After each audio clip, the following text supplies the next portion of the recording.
Introducing a new podcast. Karen Hunter is awesome.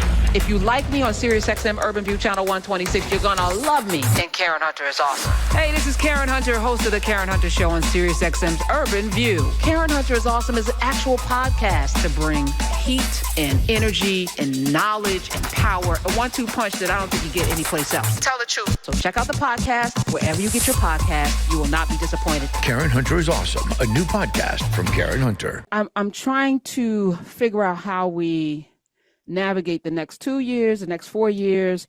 The DNC had its elections. I'm not wedded to any political party.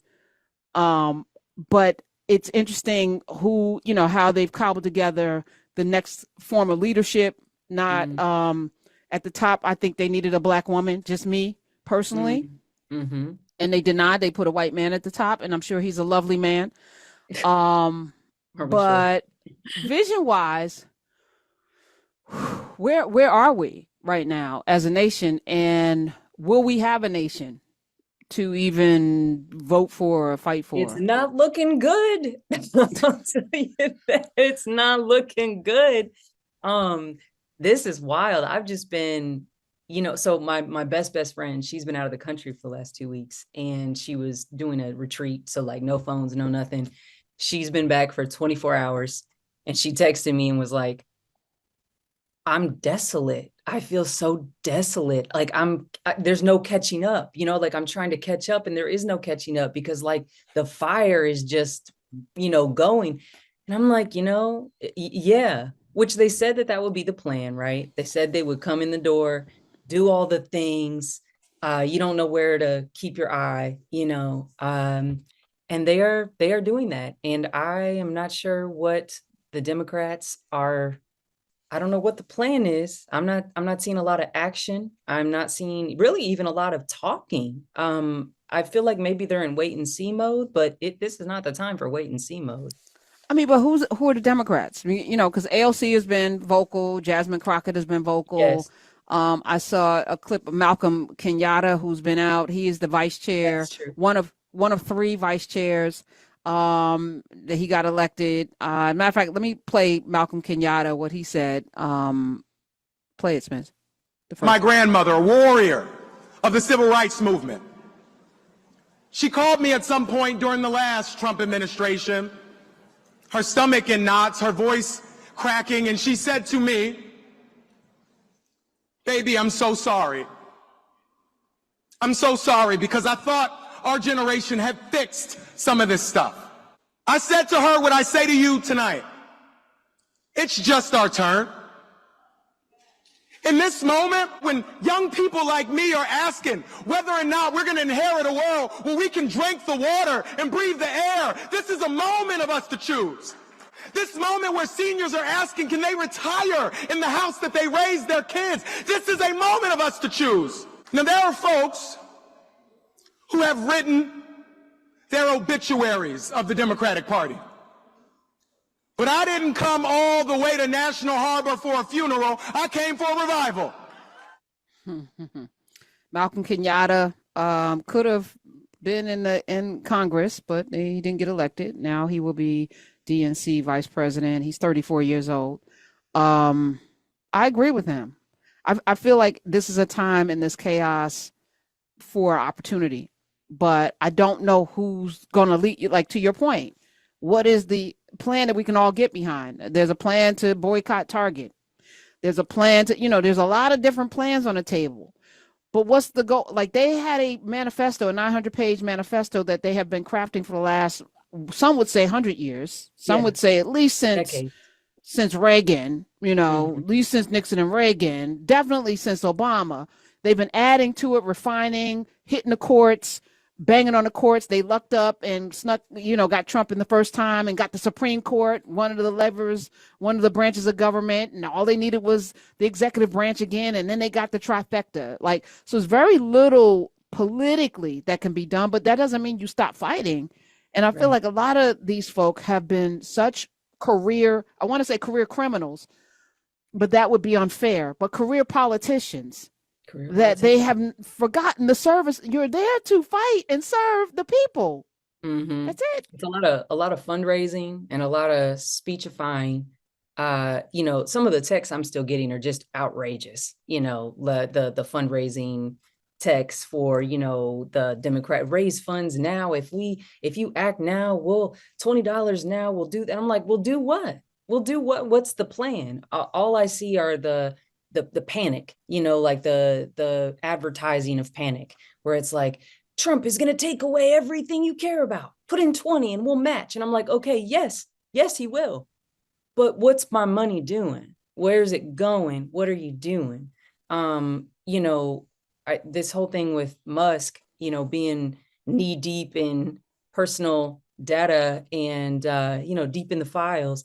And, I see Democrats saying things like, I say Democrats, I should name folks. I think like Elizabeth Warren has said things, where it's like, this is what do they say? A five alarm fire, So it's like, okay.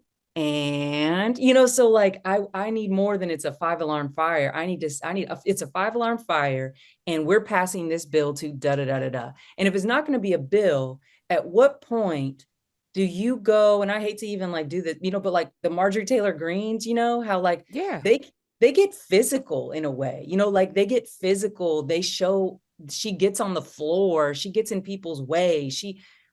Maybe we need to be a little more unhinged, to use what the kids say. The young people are always like so unhinged. I'm like, maybe we need to be a little more unhinged.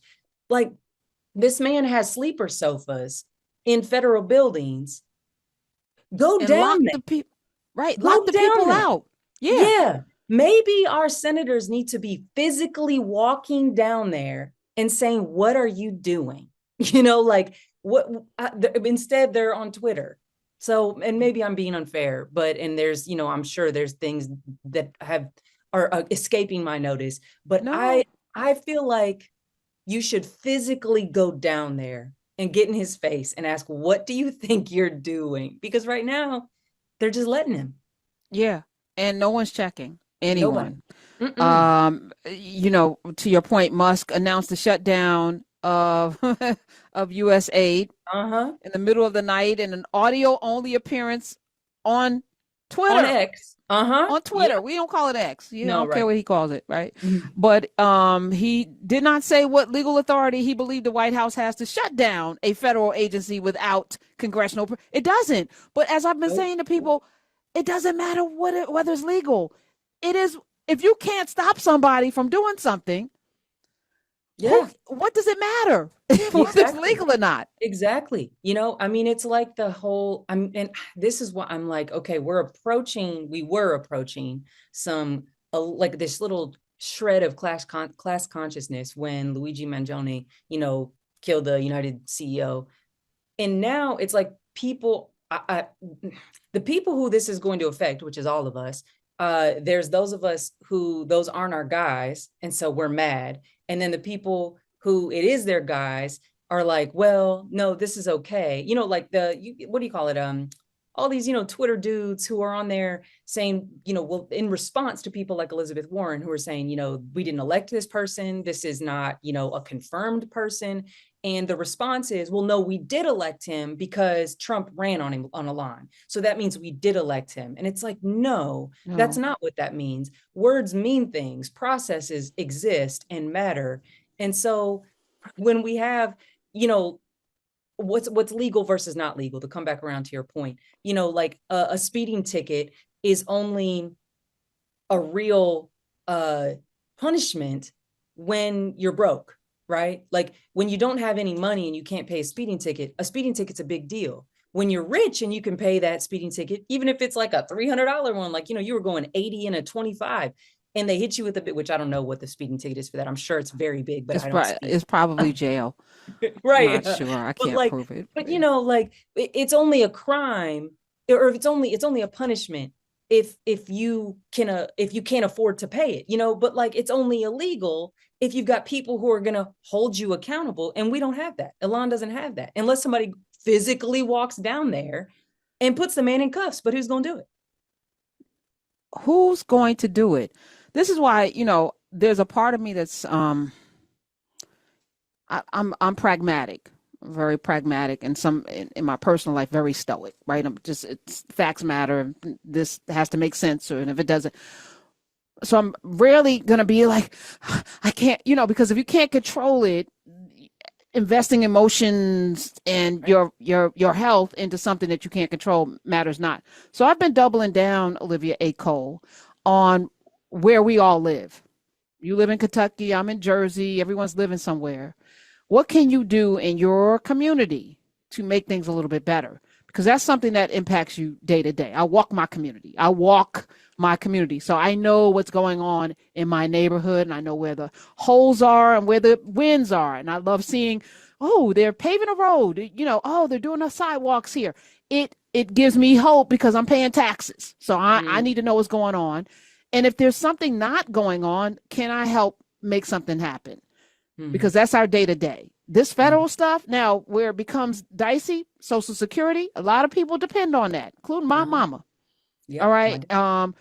The raising of the medicines, that's going to impact a lot, to your point, because people on a fixed income don't have the luxury to spend an extra $300-400 a month for something that is not in their budget. That's going to impact a lot of people. What we're seeing is that we have people who can't govern in addition to being lawless. So we put a felon, not we, because we voted. They put a felon in the White House and are surprised that he's doing felonious things. Right. Yeah. He's a felon. He's a criminal. What do you expect? So, okay, this is what it is. And if you're not going to check him, then, and he's doing stuff that he has no authority, like this tariff thing. So we're going to hit Canada and Mexico, China. Yeah. Here's the problem. These leaders are smart. So the PM from first Justin Trudeau, I'm going to start with him, and he's stepping down because he has character. And he was like, all right, I'm up against it. I'm not going to stay here and fight. I'm too pretty for this. I'm out. Okay. Y'all can figure it out. But here's what he said after Trump threatened and all of this. Play Justin Trudeau. Tonight, I am announcing Canada will be responding to the U.S. trade action with 25% tariffs against $155 billion worth of American goods. This will include immediate tariffs on $30 billion worth of goods as of Tuesday, followed by further tariffs on $125 billion worth of American products in 21 days' time to allow Canadian companies and supply chains to seek to find alternatives. And they started removing American products immediately, because here's what they don't tell us. We need Canada. But we need more. Y'all like your maple syrup and your liquor, your beer and all that. Yeah, okay. You know who we need more? Mexico. We need Mexico even more. Matter of fact, before I play the clip from the guy breaking down the tariffs, let's play the Canadian MP. His name is Shari Angus. He said this about the threats. Play it. We are here this morning, my friends, as an unlikely group with leaders from across the political spectrum who've come together with cultural leaders, artists, academics, athletes, labor activists, and Indigenous militant activists. We represent the incredible regions of our beautiful country, and we are here for one reason. Our nation, our beloved Canada, is under threat. It is an economic threat, but it's also a threat to our values of decency and inclusion. It's a threat to our sovereignty and our very future as a nation. The threat comes, of course, from the President of the United States, a convicted felon and known predator. He's threatening massive tariffs to try and break us as a people. But the threat is also being driven by the hate algorithms of the oligarchs like Elon Musk. And there is the threat from people in our own country who would sell out our birthright to appease the gangster class from Mar-a-Lago. That is not going to happen. I think he was talking about Kevin O'Leary. That was a member of Parliament, Charlie Angus. He called. This is what we need. Call the thing a thing. Felon, predator, oligarch, say the thing, and then tell your people what we're not going to do is capitulate to this. We're not bowing down to it. And it's conflicting, Olivia, because we're Americans. We have American passports and birth certificates. We are from here 5-6 generations on both sides. But I'm not in agreement with what this country is doing. And it, just to put a fine point on it, I want to kind of break it down. I'm going to play this next video or audio for you to understand what was at stake. Now, this has all been walked back because people who are agents of chaos, they only want the chaos. He can't govern. He has not been able to run anything effectively, not any Ever. 6 businesses, not the USFL. He ruined Atlantic City. He ruined football. He's not a successful business person. He's an agent of chaos who's a grifter. He knows how to grift. He is good at that. He's a career criminal. He knows how to get over. He knows the tax laws. He knows the bankruptcy laws. He knows all of that. He does not know how to run something successfully, period. Not this country, not anything. So when you're up against people who do know how to govern, who do know how to lead, how do we navigate that? And I'm asking this question of all of you who call yourselves Americans, because they're calling us out as Americans.